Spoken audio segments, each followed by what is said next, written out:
पूरे इंडिया में JEE mains का जो है वो रिजल्ट निकला है और काफ़ी अच्छा जो है बच्चों ने परफॉर्म इसमें किया है, क्योंकि आपने देख सकते हैं कि कोविड का दौर चला है, ऑनलाइन क्लासेस रही हैं और काफ़ी दिक्कत होती है। अगर जम्मू कश्मीर की बात की जाए तो ख़ास तौर पर यहाँ पर दिक्कतें बच्चों को काफ़ी ज़्यादा देखी जाती थी। पहले इंटरनेट नहीं रहता था, मुश्किलें होती थी, और जो अभी भी है उसमें भी बीच बीच में इंटरनेट बंद कर दिया जाता है, जो सिचुएशन जम्मू कश्मीर की रहती है। लेकिन उसके बावजूद भी जो रिज़ल्ट आया है, बच्चों ने उसमें काफ़ी अच्छा परफॉर्म किया है। और इस वक्त जहाँ जिस इंस्टीट्यूट में मैं यहाँ पर हूँ, कोचिंग सेंटर में यहाँ पर हूँ, तो इनके बच्चों ने तो बेहतरीन प्रदर्शन किया है। इस वक्त हमारे साथ हैं फिज़िक्स के टीचर हैं। सर, आपका नाम? पुनीत मिश्रा नाम है। सर, जिस तरह से आपके बच्चों ने यहाँ पर परफॉर्म किया है, क्या पूरा क्राइटेरिया रहा? क्योंकि पीछे जो देखा जाए तो ऑनलाइन क्लासेस जो थी वो चल रही थी, बच्चे खुद फिजिकली यहाँ पर अपेयर नहीं थे, फिर भी आपका रिजल्ट जो है काफ़ी अच्छा है। क्योंकि ऑनलाइन क्लासेस कहीं ना कहीं जो है बच्चों को डिस्ट्रैक्ट कहीं ना कहीं कर देती है, क्योंकि फिजिकल जो टीचर्स बच्चों को बता पाते हैं, ऑनलाइन क्लासेस कहीं कहीं देखा जाता है कि वो मिस हो जाता है बच्चों का। फिर भी आपका जो रिजल्ट है काफ़ी अच्छा है। जो आप कह रहे हैं प्रॉब्लम, देखिए है, ये काफ़ी बच्चों के साथ प्रॉब्लम रहती है ऑनलाइन एजुकेशन में। इसमें सबसे इम्पॉर्टेंट है बच्चों का सेल्फ डिसिप्लिन। अगर बच्चा जैसे जब ट्यूशन आ रहा होता है या स्कूल आ रहा होता है तो उसका उठने का एक टाइम फिक्स होता है, फिर उसका लंच लेने का टाइम फिक्स होता है, उसका पढ़ाई के जो आवर्स होते हैं वो फिक्स होते हैं, उसे कब सोना है ये फिक्स होता है। अभी बच्चों को सारा कुछ खुद मैनेज करना है। दूसरी प्रॉब्लम बच्चों को ये आती है कि जब वो फिजिकल क्लास में आ रहे होते हैं तो टीचर से लगातार वो कांटेक्ट में रहते हैं, टीचर से लगातार बात करते हैं। और ऑनलाइन एजुकेशन में क्या है कि आपको केवल एक रिकॉर्डिंग, जैसे कि आप रेडियो सुन रहे होते हैं, बिल्कुल वैसे ही आपको बस सुनना है। लाइव क्लासेस हमारी तरफ से हो रही थी, लेकिन जो आप जिस प्रॉब्लम की बात कर रहे हैं ये ज़्यादातर बच्चों के साथ ये प्रॉब्लम रहती है। जो बच्चा उस कैटेगरी का है कि उसे बोलना पड़ता है पढ़ाई करने के लिए, वो ऑनलाइन एजुकेशन में कुछ नहीं कर पाया और पूरे देश में ये रिज़ल्ट ख़राब भी हुआ है। अगर हम स्कूल के रिज़ल्ट की बात करें तो वो ख़राब भी हुआ है। अभी आपके विद्या मंदिर क्लासेस की बात की जाए तो एक बच्चा है जो JNK में, जिस तरह से अभी हमें आपने भी बताया कि काफ़ी अच्छा रैंक उस बच्चे ने लाया, इस हिस्ट्री में अगर जम्मू कश्मीर की बात की जाए तो वैसा आया नहीं। जी, देखिए 7 साल से हम ये अपना सेंटर चला रहे हैं और अभी इससे पहले 2018 में एक आकर्ष शर्मा बच्चा था जिसकी ऑल इंडिया रैंक 371 आई थी, और 2021 जेईई मेन के एग्ज़ाम में ये लोहताक्ष महाजन है जिसका ऑल इंडिया रैंक 194 आया है और स्टेट टॉपर है। आपको पता होगा कि इस बार 4 अटैम्प्ट थे, चारों अटैम्प्ट में ये जो लोहताक्ष है ये डिस्ट्रिक्ट टॉपर रहा कठुआ का, चारों अटैम्प्ट में। और लगातार हर अटैम्प्ट में इसका जो परसेंटाइल था वो लगातार बढ़ता चला जा रहा था और आज जो फाइनल रिजल्ट आया उसमें ये स्टेट टॉपर हुआ। जेईई मेन 2021 में पहली बार ऐसा हुआ है कि लड़कियों के लिए अलग से रैंक लिस्ट निकाली गई है, मेरिट लिस्ट निकाली गई है, तो उसमें भी पहली बार ये हुआ। और JNK में जिस लड़के ने टॉप किया वो भी हमारी स्टूडेंट है, हमारे साथ ही बैठी हुई है, पूजा महाजन। और जितने भी एग्ज़ाम्स, जितने भी अटैम्प्ट्स अभी तक हुए हैं, मुझे ऐसा लगता है कि अगर हम खुद क्लेम करें तो इसके अलावा कोई और लड़की नहीं थी जो इतना स्कोर ला रही थी। फाइनली अब तो इस पर स्टैंप लग चुकी है क्योंकि NTA की साइट पर इसका नाम आ चुका है। तो लड़कियों की स्टेट टॉपर है ये, और लड़कों का state topper all India rank जैसा मैंने बताया। इससे पहले 371 JNK का एक रिकॉर्ड था, अभी हमने अपना ही रिकॉर्ड, और JNK के लिए एक प्राउड मोमेंट है क्योंकि यहाँ पर अवेयरनेस कॉम्पिटिटिव एग्जाम्स को लेकर बहुत कम रहती है। मेडिकल का क्रेज़ यहाँ पर ज़्यादा है, लेकिन आपको पता है कि कुछ ऐसी कंडीशंस रही कि यहाँ के बच्चे मेडिकल के लिए, मतलब मेडिकल कॉलेज के लिए बाहर नहीं जा पाते हैं, लेकिन इंजीनियरिंग में ऐसा कोई प्रॉब्लम कभी रही नहीं। तो पिछले 7 सालों से अगर हम देखें तो लगभग हम हर साल 15, 16, 17 बच्चे ऐसे हैं जो IITs में भेज रहे हैं। 2015 से पहले जब हम यहाँ पर आए थे तो हमें कभी ये देखने को नहीं मिला, किसी साल कोई 1-2 बच्चा सेलेक्ट हो जाता है, कोई ना कोई तो देखिए सेलेक्ट होगा, कोई ना कोई टॉपर भी होगा।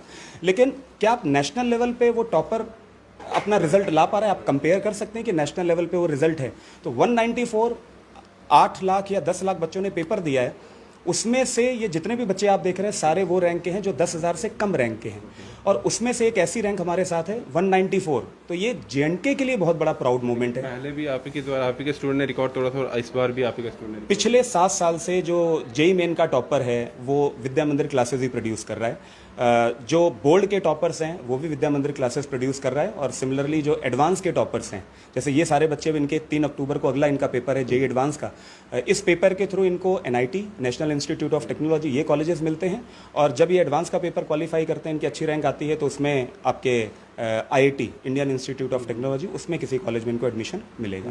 यानी कि टॉपर्स प्रोड्यूस करने के लिए आना है तो विद्या मंदिर क्लासेस में आना है। बिल्कुल, हम ऐसा बहुत ज़्यादा मतलब अपने लिए नहीं बोला जा सकता, ये ईश्वर की कृपा है। बच्चों से पूछेगा जी, इसमें सबसे ज़्यादा अच्छा जो हमें रिस्पांस बच्चों से ही मिला। पहले ऐसा नहीं था कि बच्चों में, यहाँ पर जम्मू JNK के बच्चों में टैलेंट नहीं था, टैलेंट था, लेकिन उसको निखारने के लिए कहीं ना कहीं आपको टीचर्स चाहिए थे, और टीचर्स जो आपको देना चाह रहे हैं, आपको बच्चों को बात भी तो माननी है। ऑनलाइन में आप अभी सुन रहे हैं कि बच्चे पढ़ते नहीं है, होमवर्क नहीं करते हैं, अपने नोट्स नहीं बनाते हैं, लेकिन ये वो एग्जाम्पल्स है जहाँ पर टीचर ने बोला दिन है तो दिन है, रात है तो रात है। 20 बार ये बच्चे, आप इनको, कोई भी अगर इनको ये कहता है कि ये गॉड गिफ्टेड है, नहीं, ये सारे के सारे बच्चे हमारे सामने रोए भी हैं। इन सारे के सारे बच्चों ने ये भी प्रॉब्लम अपनी शेयर करी कि हमारा पढ़ाई में मन नहीं लग रहा। पेरेंट्स ने हमें कई बार कॉल करके बोला है कि बच्चा पढ़ाई से डिस्ट्रैक्ट हो रहा है, पढ़ाई नहीं कर रहा है। मतलब उनकी एक्सपेक्टेशन अपने बच्चों से अलग ही थी। ये ऑलरेडी बहुत अच्छे बच्चे, इन्होंने आज से नहीं है, हमारे पास कुछ बच्चे ऐसे हैं जो 9 से पढ़ रहे हैं, कुछ 10 से पढ़ रहे हैं, लगातार अच्छी पढ़ाई कर रहे थे। परेशानी ये थी कि आपको पता है कि 2 साल के बाद आपको एग्जाम देना है, लेकिन अचानक से 6 महीने और बढ़ गए, फिर 2 महीने और बढ़ गए। तो वो अपने आप को मैनेज करना, अपनी पढ़ाई को मैनेज करना, वापस से स्ट्रेटजी बनाना, वो बड़ा इंपॉर्टेंट है। इसमें इन बच्चों का जो, मैं कहूँगा, जो माइंड इन्होंने मेकअप किया और जो इनका मोटिवेशन लेवल था, नो डाउट कि इनको टीचर से हेल्प मिली, नो डाउट इनको अपने पेरेंट्स से हेल्प मिली, लेकिन ऑनलाइन एजुकेशन में सब कुछ बच्चों पर डिपेंड करता है। VMC का रोल सबसे अच्छा ये रहा कि देश की ये पहली कोचिंग थी जिसने सबसे पहले ऑनलाइन क्लासेस शुरू करी। लॉकडाउन जब पिछले साल मार्च में लगा तो हम लोगों ने 5 अप्रैल से ही क्लासेस शुरू कर दी थी। किसी भी और नेशनल ब्रांड के पास ऐसा शायद कोई सेटअप नहीं था कि वो ऑनलाइन एजुकेशन दे पाते।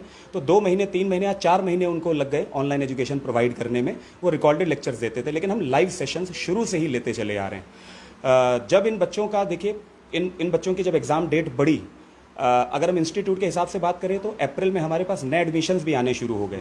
इन बच्चों की क्लासेस कभी ख़त्म नहीं की गई, इनकी तैयारी हम लगातार करवाते चले गए, और अभी भी 15 दिन के लिए जो इनका कोर्स है उसकी भी प्लानिंग इनके पास है, JEE एडवांस के लिए जो।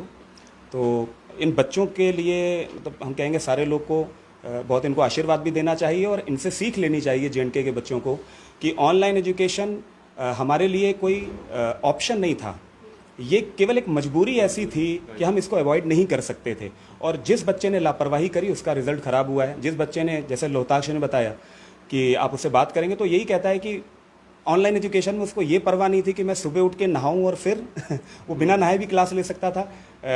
कभी डाउट पूछ रहा है और खाने का टाइम है, माँ ने खाना दे दिया तो वो साथ में खाना भी खा रहा है और पढ़ाई भी कर रहा है। तो ये तो आपके ऊपर है कि आप सिचुएशन को किस तरीके से, आपदा को अवसर में बदलते हो या आपदा को आप और बुरे आपदा में कन्वर्ट कर देते हो, ये आप पे डिपेंड करता है। अभी लोहताक्ष से भी बात करते हैं और बाकी स्टूडेंट से भी बात कर सकते हैं, थोड़ी बात करते हैं। काफ़ी लंबी बातचीत सर के साथ ही होगी। तो लोहिताक्ष, वैसे तो नाम प्रोनाउंसिएशन में थोड़ी प्रॉब्लम आती है। लोहिताक्ष, मैं सही बोल रहा हूँ?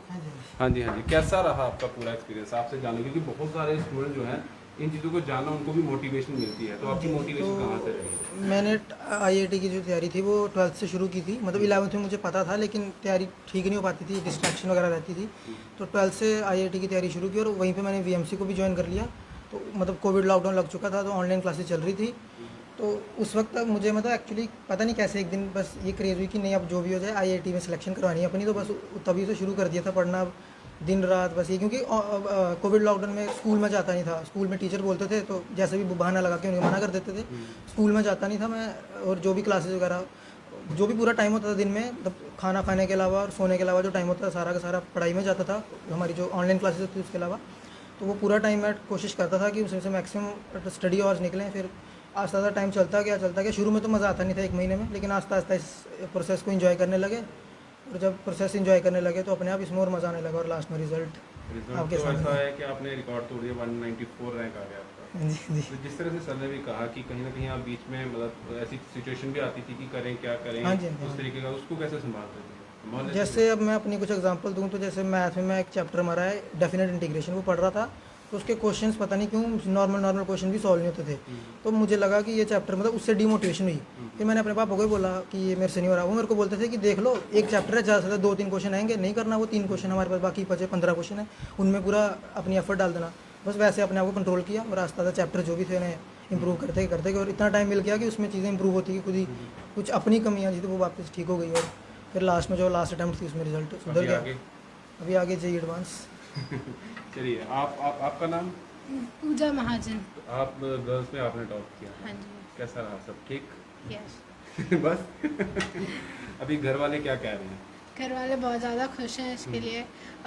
उनको एक्सपेक्ट मतलब था, इतना था कि आ जाएगा इसका रैंक, बट वो गर्ल्स टॉपर वाली चीज़ नहीं थी इनको कि आएगा। और बहुत सारे ज़्यादा खुश हैं और सारे क्रेडिट टीचर्स को हैं, तो वही पेरेंट्स मेरे को जानना हैं। चाहता हूँ कि हमने टीचर्स से आपकी बात कर ली, उन्होंने तो बता दिया सब कुछ। आप बताइए कि आपकी तरफ उनका किस तरह से रुझान रहा, क्या चीज़ें बेसिक्स किस तरह से आपकी तैयारी करवाते थे? टीचर्स स्टार्टिंग से पहले बेसिक शुरू करते थे, फिर उसके बाद धीरे धीरे लेवल बढ़ाते थे। और जब भी ऐसे कुछ प्रॉब्लम, जैसे क्वेश्चंस में प्रॉब्लम है या फिर आपका मन नहीं कर रहा है पढ़ने का या फिर कुछ और भी हो चीज़ लाइफ में, तो वो उसको काफ़ी उनसे बात करके आप मोटिवेट होते थे थोड़ा, एंड फिर वापस आप उस पर जाते थे एंड वापस पढ़ाई पर जाते तो थे। मोटिवेट कैसे होते थे आप? क्योंकि बहुत सारे बच्चे ऐसे हैं जो मोटिवेट नहीं हो पाते ऑनलाइन पढ़ाई से, कहीं ना कहीं उन चीज़ें रह जाती हैं, तो आप किस तरह से आपको मैनेज करते थे? मोटिवेशन स्टार्ट मतलब जब आप शुरू करते हो, आपका जब थोड़ा थोड़ा रिजल्ट आने लगता है, बेसिक जितना आपने एक्सपेक्ट करते हो उससे थोड़ा सा ज़्यादा आने लगता है, तो वो बेसिक छोटे छोटे मोटिवेशन होते हैं लाइफ में, और वही उसको ही आप मतलब बड़ा करते जाते हो विद टाइम, एंड वही आपको फिर आगे बढ़ने में हेल्प करता है। तो आगे अगर देखा जाए तो, क्योंकि हर वक्त तो ये विद्या मंदिर क्लासेस वाले आपके जो हैं यही तो नहीं रहेंगे टीचर्स में, तो आगे आपको खुद ही मैनेज करना पड़ेगा, तो होता रहेगा। हाँ, कांटेक्ट में तो रहेंगे, और अब इतने 2 साल आप जब तैयारी कर लेते हो तो फिर आप काफ़ी ज़्यादा चीज़ें सीख लेते हो लाइफ, मतलब आपको पता चल जाता है चीज़ें कैसे हैंडल करनी है, मैनेज करनी है, तो वो हो जाता है। ये बच्चों की बात की जाए तो फिलहाल आगे की ये तैयारी करेंगे। आज का रिज़ल्ट तो इनका आ चुका है, जितने बच्चे हैं सबका रिज़ल्ट जो है 99% है सर से, हाँ परसेंटाइल से ऊपर है। और आखिर में जाते जाते सर से थोड़ी सी बात कर लेते हैं। सर अब क्योंकि ऑनलाइन क्लासेस भी अब, क्योंकि अभी वर्ल्ड बिल्कुल चेंज हो चुका है, कोविड के कारण हर चीज़ चेंज हो चुकी है, और क्लासेस आगे भी शायद इसी तरह से चलती रहेंगी आपकी ऑनलाइन से। देखिए, अगर मैं एज अ टीचर बोलूं तो फिज़िकल क्लासेस का कोई सब्स्टिट्यूट नहीं है, लेकिन अब आपकी मजबूरी थी कि आपको ऑनलाइन एजुकेशन ही लेनी है। अगर आप नहीं पढ़ाई कर रहे हो तो आपके 2 साल ज़ाया हो जाएंगे। और आप ये देखिए कि बोर्ड की अगर तैयारी की बात करें, मास प्रमोशन हो गया। अब कैसे आप चेक करोगे बच्चों को, या इंजीनियरिंग कॉलेज में बच्चों को एडमिशन कैसे मिलेगा? कंपटीशन के थ्रू। तो कंपटीशन के लिए तो आपको अपने आप को दिमागी तौर पे आपको स्ट्रांग बनाना ही पड़ेगा। जैसे आप बच्चों से भी बात कर रहे हैं, तो ये आप सोच सकते हैं कि 17 साल का 18 साल का बच्चे की सोच क्या होगी कि सुबह उठकर रात को सोने तक वो पूरा डिसिप्लिन, और 1 साल की बात 1.5 साल से 1.25-2 साल से ये लोग बच्चे अपने आप को सुबह से लेकर रात तक डिसिप्लिन रखते हुए पढ़ाई कर रहे हैं। रही बात जो इन बच्चों ने बोला कि मोटिवेशन को लेकर, तो इनको 20 बार अगर दिक्कत आई है तो आप देखिए इनका माइंडसेट भी है कि बस इनको एक काउंसलिंग की ज़रूरत थी। टीचर ने कुछ बोला और इनको ये भी तो है ना कि टीचर की बात माननी है। इन्होंने टीचर की बात मानी और अपनी तैयारी करते चले गए और ये रिजल्ट आया। तो मैं कहूँगा फिजिकल क्लासेस का कोई सब्स्टिट्यूट नहीं है। जल्दी से जल्दी कोविड की सिचुएशन दूर हो और फिजिकल क्लासेस शुरू हो। चलिए, बाकी रिजल्ट आपके सामने है। विद्या मंदिर क्लासेस के द्वारा जो इनको बच्चों को तैयारी की गई है, और बच्चों ने खुद बताया कि किस तरह से वो अपने आप को मोटिवेट भी करते थे और टीचर्स का कितना सपोर्ट उनको रहता था, उसका रिजल्ट आपके सामने है। फिलहाल यहाँ पर इनके जो पेरेंट्स हैं वो भी आए हुए हैं। और बाकी फ़िलहाल इस पूरी अपडेट से हमें दीजिए इजाज़त। विद्या मंदिर क्लासेस से ये स्टूडेंट्स और इनके टीचर्स एक दूसरे को भी बधाई दे रहे हैं, और हमें फ़िलहाल विदा दीजिए। दीपक भंडारी के साथ Rahul Singh, the state central के लिए।